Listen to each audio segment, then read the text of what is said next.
Some weeks feel impossible, and I get it, trust me. But you have to remember, you don't have to climb the entire mountain today.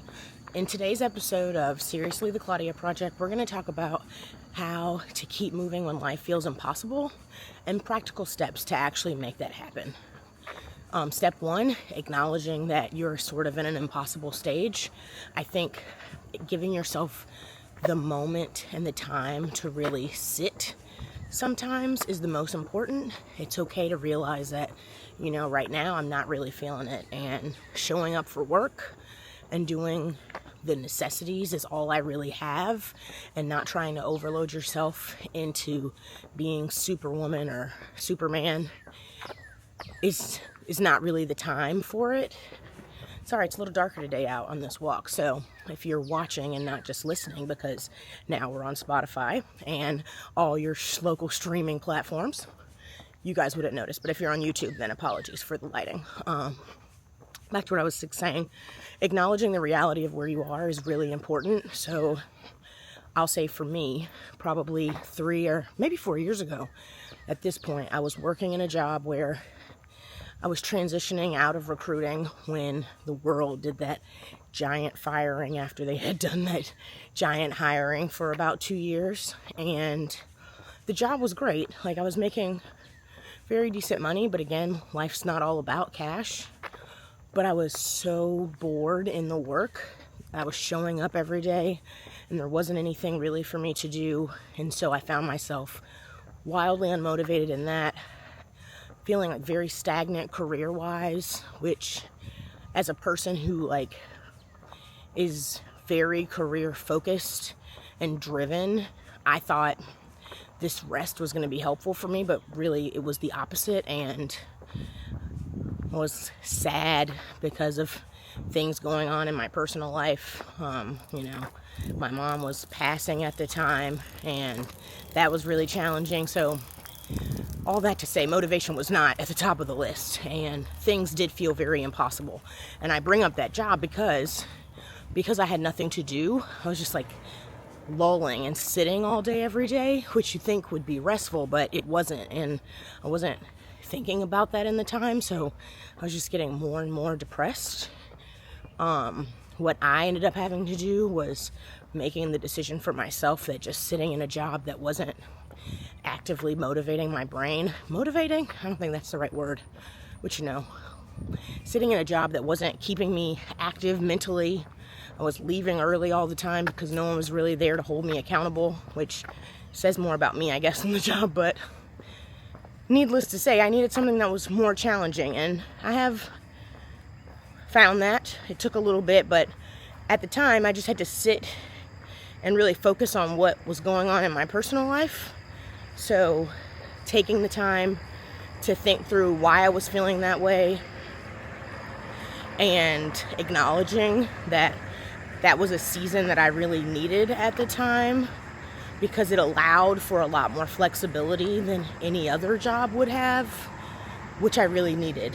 And that's hard to really look back at now and acknowledge, but maybe that's the space that you're in, and that's okay.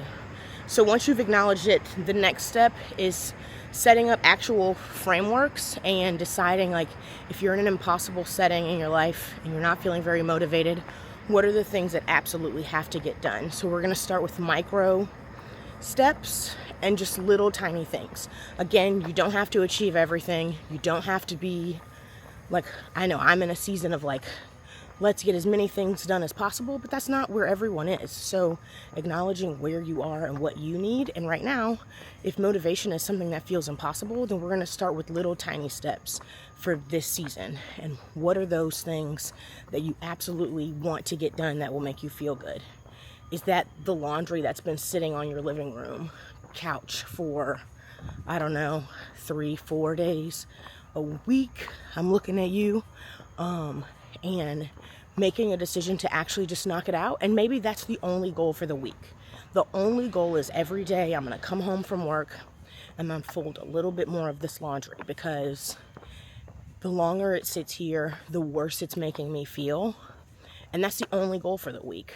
And then once you accomplish it, you can decide that that's a win. And so we knock out the laundry, and then once we finish that after a week, maybe 2 weeks if you need, depending on how much laundry it is, I'm not judging you, then we move on to something else. That way you start learning to stack those wins, and life will feel hopefully a little less impossible. Figuring out, after we start making those small, tiny goals, like, what are things that are going to help you get back to feeling like yourself? I know right now, like, money is very tight. It's tight for everybody, no matter what your economical status is. Like, things are just more expensive. I talk about it all the time. Eggs cost $1,000, and like, that stresses me out. And so the things that you used to do, maybe that's not in the budget, but maybe it is. But figuring out things that make you happy. A friend of mine had a session with a therapist. All of us are kind of on that trend. If you can't afford a therapist right now, maybe you talk to a friend. Maybe you listen to podcasts like this, where we're talking about motivation, how to get out of stumps. Stumps? Yeah. How to get over these hills of times where you're not really sure how you're going to keep moving, but you know you have all of these goals and you're figuring out how to do them. But her therapist told her, you need to write down things that make you genuinely happy. So I challenge you to spend some time today doing that. And the challenge to this exercise is that you're not allowed to talk about your job. You're not allowed to talk about your kids.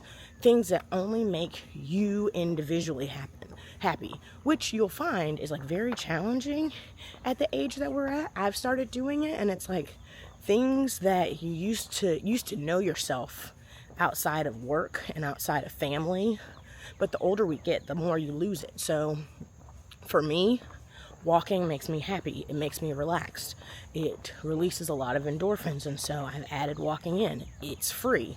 For you, maybe it's painting. I don't know. Maybe it's going to a class and like throwing pots, which I'm not gonna lie, I've tried to do that for the last like 6 months, but the classes for beginners in Atlanta are very challenging to get yourself on the schedule.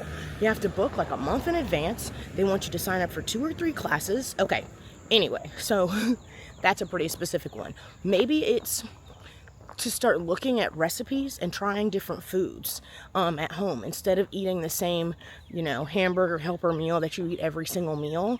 Maybe you become a little mini chef in your house and you plate the meals, and not for anybody else, just for yourself. But finding like things that you enjoy to help you like reset.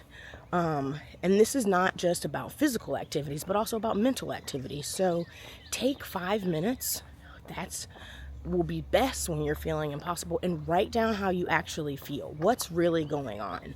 Is it that the job that you're in is mindless and it's making you feel stuck and it's time for you to make a change? Is it that you need to start communicating more in your relationship because you need more support and you can't handle all of the mental load and the burden that kind of comes with that? Maybe that's what your focus needs to be on. Is it that your clothes don't fit and getting dressed every day is stressing you out, and that you need to focus on the micro steps to making those changes, and not some big, I'm not going to eat for the next 3 weeks and I'm going to lose 40 pounds in 2 weeks. Like, that's just not realistic. So writing out in a journal to figure out like what's actually going on and why you're feeling kind of stuck, I think would be super helpful. The challenge for you really is, what is a tiny step that you can make today after listening to this episode to start to make yourself feel better? I won't lie, some of it for me is just deciding that I want to feel better, and that is step 1. And then I focus on, and maybe this is a challenge for you too, but I'm just a girl, right?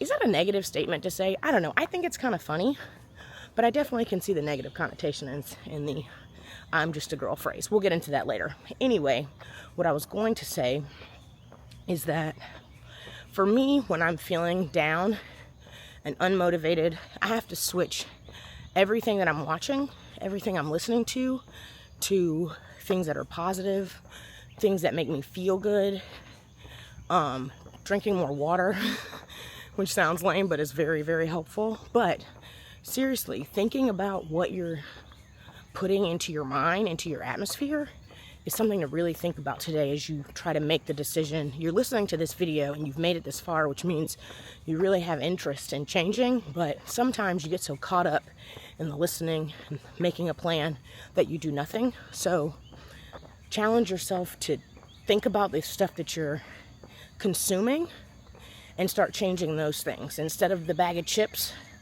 find an orange or, water, a sandwich, something grilled, add some veggies into your life, and put your social media down. Like, all it is this, like, it's positive, but it's like a negative loop of all these people doing all these amazing things. And I find that just makes me feel even worse too. So this is your reminder. You have time, and it's okay to start small and decide that you can make little tiny changes today. It's also okay to be in a season where everything isn't perfect and you need more time than like cramming a bunch of stuff in your to-do list. Take the time. It's worth it now. Write out that list. Find an activity that will remind you of who you really are. And you got this. Again, thank you so much for following, subscribing, wherever you're listening to. We're on Spotify now. Really excited about that. We will be back every day for the next couple of days. I am taking Sunday off because I need rest too.